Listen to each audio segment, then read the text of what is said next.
This video will give an overview of Ableton Simpler. We will begin by discussing the modes of synthesis that are at the heart of Simpler's sound production capabilities. Then we will take a tour of the interface, stopping along the way to explain how each section functions and how it affects the sound. We will then conclude the video by showing the necessary steps to prepare your newly created Simpler instrument for use in your current or future projects. Simpler is a sample-based synthesizer, or what is sometimes referred to as wavetable synthesis. In simple terms, this means that the sound-making process begins with a ready-made audio file. We then tell Simpler which portion or portions of the audio file to use, how to play it back, along with a variety of effects and modulation to shape the resulting sound. Unlike Ableton's Impulse or drum rack instruments, which allow us to trigger specific ready-made audio files by specific MIDI notes, Simpler will always trigger the same audio file but alter the rate at which the sample plays back, allowing the instrument to produce harmonies or melodies with a single sample. If I trigger Simpler with a C3, either with my MIDI's keyboard or with a MIDI clip, the audio file will play back at its original rate. If I play a C4, the octave above, the audio file will play back at twice its original rate, causing the sample to sound an octave higher. Conversely, if I play a C2, Simpler will play back the audio file half its original rate, resulting in the sample sounding the octave below the original. As I play other notes into Simpler, the audio file will play back at the rate relative to the triggered note's distance from C3. This is how Simpler is capable of creating rich harmonic or melodic sounds from a single sample. You may soon discover that while Simpler is capable of creating some truly inspiring sounds, it can't do everything.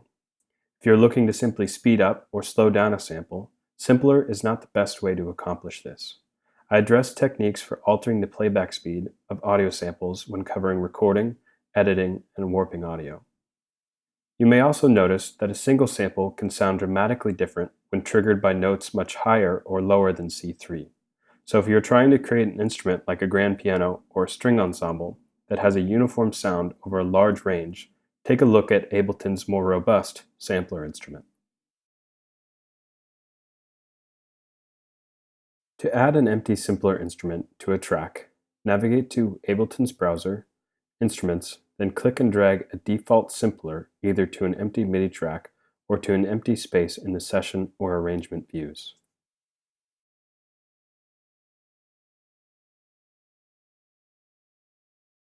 To begin building a sound, we have to first import an audio file into Simpler's single sample slot. Drag and drop any audio file from Ableton's browser or from any other location on your computer. This will be the ready-made sound that we sculpt our instrument out of.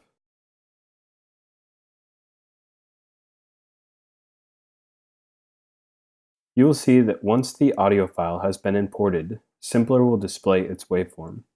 Note that Simpler can handle both mono and stereo files, but will only display a single waveform. The sample display allows you to specify the playback start and end points by clicking and dragging in the arrow on the right and left of the sample display. To be more exact, you can zoom in and out or navigate left or right by clicking and dragging on the waveform. Drag down to zoom in, up to zoom out, or left and right to move forwards or backwards through the audio file.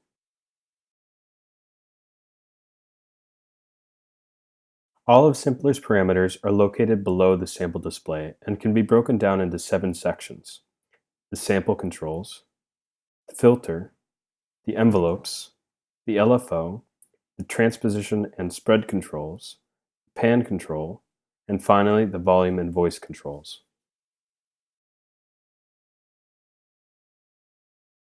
The sample control section determines which portion of the selected audio sample plays back, loops, and crossfades.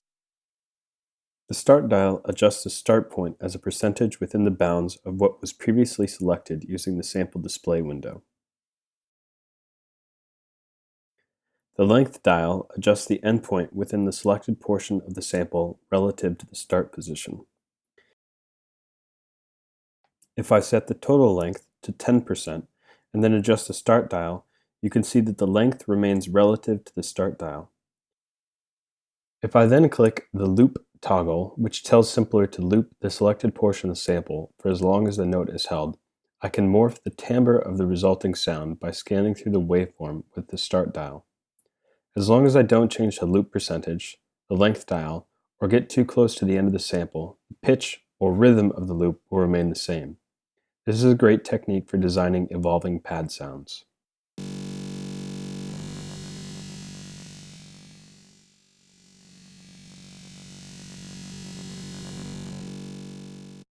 This brings us to the loop and fade dials. The loop dial changes the amount of the selected portion of the sample that is looped. At 100%, the whole selection is looped. At 50%, Simpler will begin playing the sample at the specified start point until it reaches the end of the selected portion, at which point it will jump back to the middle of the sample selection and loop the second half of the selection only for as long as the note is held. The fade dial creates a crossfade to smooth out the transitions between the beginning and end of the loop selection. Being able to specify a separate start point and loop area allows you to use the first portion of the sample as your initial attack sound and the following portion as your sustaining sound. As an example, I can have my instrument preserve the snare sound as the attack and then seamlessly flow into my looping sound, like this. Finally, the snap button toggles whether or not Simpler will automatically lock the sample selection points to 0 crossings. This can help eliminate clicks when looping larger selections, but can be frustrating when working with shorter selections. I prefer to set these locations manually. The filter section can be used to sculpt the output of Simpler by attenuating or boosting certain parts of its spectrum, dependent on which filter mode you select. 2 types of low pass, 2 types of band pass, 2 high passes, and 1 notch filter type. The 12 and 24 stand for how many decibels per octave the filter will reduce a sound above or below its cutoff frequency. The freq dial, short for frequency, sets the filter cutoff frequency for the low pass and high pass modes, or the center frequency for the band pass and notch modes. Adjusting the res dial, short for resonance, will increase or decrease the peak or focus of the filter at its cutoff or center frequency. The last 4 boxes set the amount of modulation that an external source can have on the filter's cutoff or center frequency. When vel, short for velocity, is set to 100%, notes with greater velocities will move the filter's frequency up. While the freq dial won't visibly move, you should be able to hear the results. Setting key to 100% will cause the frequency to increase or decrease relative to the MIDI notes received. We will come back to the last 2 external modulators, LFO and ENV, when covering the LFO and envelope sections of Simpler. The envelope section specifies how the volume, pitch, and filter evolve over time in relationship to the moment the MIDI note is pressed and released. A basic envelope is defined in 4 stages: the attack time, the decay time, the sustain value, often specified as a percentage, and the release time. To set the 3 envelopes available in Simpler, use the tabs on the left side of the envelope section to set which envelope styles are currently visible. The volume envelope is always active and sets how the amplitude of your instrument behaves over time. To create more percussive or staccato sounds, use shorter attack, decay, and release times, or to create smoother, more legato sounds, set the dials to larger values. The filter envelope can cause the cutoff or center frequency of the filter to move up or down over time. How the envelope shapes the sound is dependent on the current filter mode. You must first activate the envelope in order for it to have an effect by clicking on the toggle button to the left of its tab. Then, in the filter section, set the amount of modulation the envelope has on the filter cutoff frequency by increasing the ENV percentage. This can be either positive, which will raise the filter cutoff frequency over time, or negative, which will decrease the cutoff frequency over time. The attack dial controls how long the envelope takes to go from having no influence on the filter's frequency to the maximum amount of modulation set in the filter section. The decay dial controls how long the envelope takes to go from the conclusion of the attack period to the percentage of modulation set by the sustain dial. The sustain dial sets the amount of modulation that the envelope enacts on the filter cutoff frequency while a note is being held. The release dial then sets how long it takes after the note has been released for the envelope to go from the amount of modulation set by the sustain dial back to no modulation. Take a moment to experiment with different settings to hear what types of sounds are possible by modulating the filter's cutoff frequency with the envelope. The pitch envelope is used to pitch shift the frequency of the sample over time. Like the filter envelope, the pitch envelope also must be activated and then have its range of effect set as positive or negative in semitones in the transposition section of Simpler. The attack, decay, and release behave similarly to the filter envelope, but the sustain dial allows you to set the sustaining transposition to be either a positive or negative percentage of the envelope's maximum effect set in the transposition section.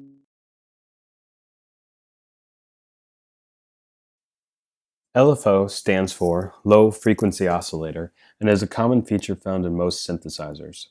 The LFO can be used to modulate 4 parameters within Simpler according to the LFO's waveform type and rate. Those parameters are the filter frequency, the sample transposition, panning, or the output volume. The LFO can be used to simultaneously modulate all of these parameters, a couple, or none at all, depending on the amount you set for each parameter. The LFO can be set to 6 basic waveform types, which determine the pattern the LFO will modulate parameters with: sine, square, triangle, sawdown, saw-up, or random. The LFO's rate can be set to either a frequency or a rate relative to Ableton's tempo. The attack time can be increased, creating a very simple envelope covering how long it takes for the LFO to reach its maximum modulation amount. Increasing the key percentage will speed up or slow down the rate of the LFO depending on the incoming MIDI note. By default, the LFO will restart its waveform with each new note, unless you disable it by clicking on the Retrigger button. Disabling the LFO trigger will result in varying attack qualities as you increase the amount of modulation the LFO has on parameters within Simpler. If retriggering is enabled, you can adjust at which point within its waveform the LFO begins by changing the LFO's degree of offset.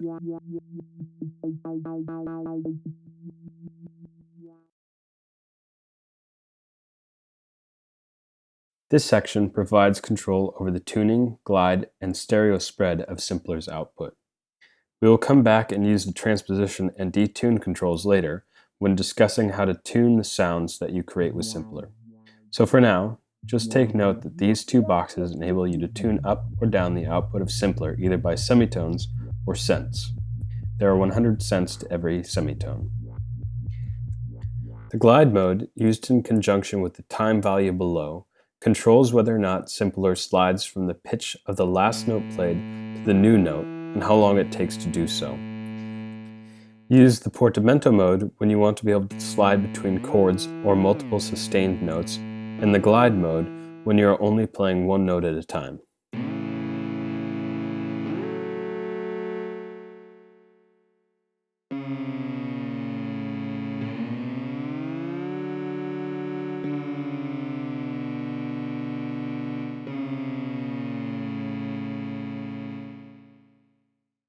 The spread amount widens the resulting sound between the left and the right channels by pitch shifting one channel slightly down and the other channel slightly up, giving it a thicker quality. This is great for pad or ethereal lead sounds.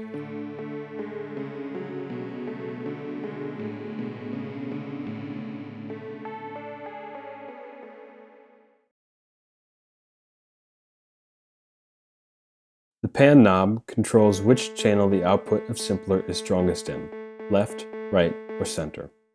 This control can be modulated by either the LFO or a random value triggered each time a new note is received.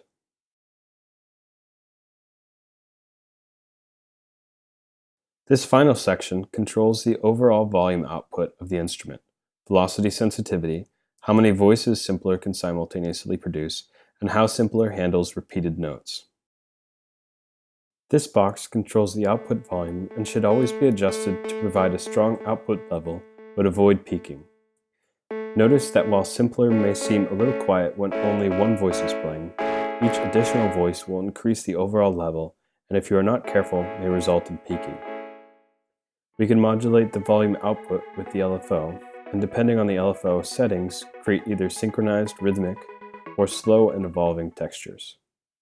Simpler can be set to adjust its volume according to the velocity of the incoming note. At 0%, the volume will be unaffected. At 100%, Simpler will respond to even the smallest variation in velocity input. Here is where we can set the maximum number of voices that Simpler can simultaneously produce. The greater number of voices, the greater the load on our CPU. The last parameter sets how Simpler behaves when it receives repeated notes of the same pitch but whose envelopes overlap. With retrigger enabled, Simpler will seamlessly stop the previous note and start the new note.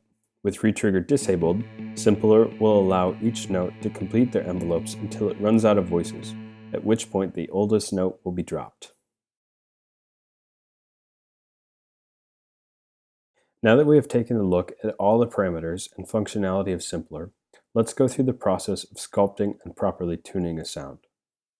I'm going to start by going to Ableton's browser and searching for an audio file to import and use as the basis for my sound. For this example, I'm going to use this snare-ld.aif file. So I'll click and drag it into Simpler's sample display. I could also create a new Simpler by dragging this sample over an empty MIDI track, hovering over its header until Ableton switches to this track's devices view. Then if I drag the sample down to the empty devices view and release it, Ableton will automatically create a default Simpler with the sample loaded. I'll undo this and go back and use the first Simpler we created. The next step is to use the sample display to crop the sample down to only the portion that I want to work with. Then I'll use the sample controls to adjust this selection. I want to create a sustaining sound, so I'll enable looping. This is where things start to get interesting. Notice that if I hold a note and Simpler loops what I have selected, we hear the sample repeating rhythmically. However, if I start to reduce the portion selected, either with the sample display or the sample controls, gradually the resulting sound will morph from rhythm into pitch. This is because we perceive rhythm as an event that happens less than 20 times per second, and frequency, or pitch, as an event that happens more than 20 times per second. So, if I selected a portion of the sample to loop that is smaller than 1/20th of a second, we will hear it as pitch rather than rhythm. I will continue to adjust these settings until I have found a timbre that I want to work with. I want every note to start with that pop that the start of the snare sample has, so I'm going to change the loop percentage to 50% and drag the length down to 20%. Then I will increase the fade amount to smooth out the sound just a little bit.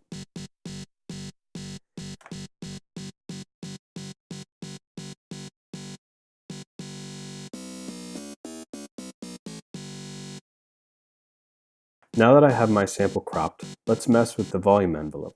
I would like to keep the quick attack to preserve that punchiness of the snare, but let's increase the release time to something around 1.5 seconds. Next, I will reduce some of the harshness of the sound by using the filter in a low-pass mode and decreasing the filter cutoff frequency. I think it would be nice to have this constantly changing, so I'm going to turn on the LFO, set it to a triangle waveform, and a nice slow frequency. Then I will gradually increase the modulation amount in the filter section.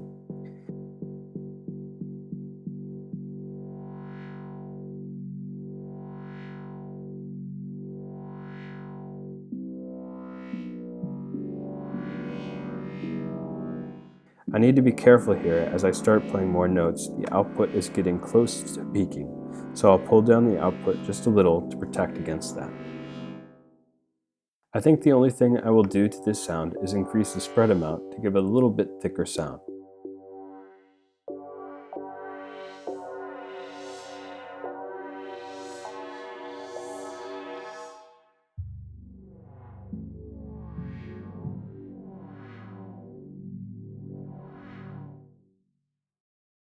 Great, I'm happy with this sound. Now we just have to tune it and save it as a preset for us to use in future projects. The pitch of our new instrument is the result of the amount of time that is being looped and the rate at which Simpler is playing back the audio file. This means that the MIDI note that Simpler is receiving is not necessarily the note that it is producing. So it is important that you always tune any pitch-oriented sound you design in Simpler. The first step is to create an empty MIDI clip on the track that holds our new Simpler instrument. Then program in a single whole note MIDI event. This can be any note, but you should remember which note you have programmed in because this will be the note that we tune our instrument to. I will use a C3. Next, go to Ableton's browser, Audio Effects, and add an EQ8 after Simpler. We won't be using this to filter our instrument, but as a means of visualizing and finding the fundamental frequency of our instrument. Click on the arrow near the top right corner of the EQ8 to expand out its visualizer. Then, if you enable this headphone icon, as you click and drag a single filter band, you will hear only the content of the sound that falls within that portion of the spectrum. Now we can explore the sound of our instrument and find the fundamental frequency. The fundamental frequency is most commonly the lowest, loudest frequency present within our sound. In this example, the fundamental frequency is around 60 Hz, or approximately a C1. In order to match the C3 that is being sent to our instrument, we need to use the transp control to transpose our instrument up until the fundamental frequency is approximately C3. As I raise the transposition value, we can both hear and see the fundamental frequency rising. Once I have it close to the target pitch, I like to use my ears to finish the process. For this, I will go back to the browser and add a default operator to an empty MIDI track. Then I will copy and paste the MIDI clip from the Simpler track to the operator track and play both clips simultaneously, panning one to the left and the other to the right. Now, I'll continue to adjust the tuning of the Simpler using the transp and detune controls until the instrument sounds smoothly with the operator.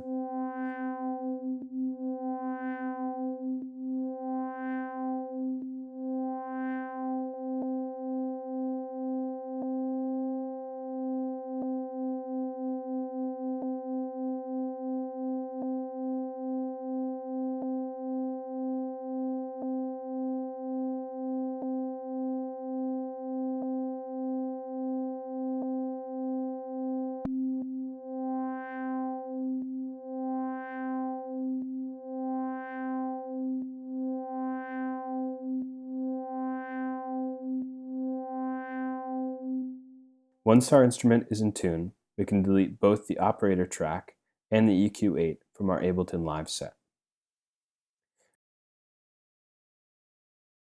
For those of you working in Ableton Live 9.2 and above, this process is made much faster with the addition of the tuner to Ableton's audio effects.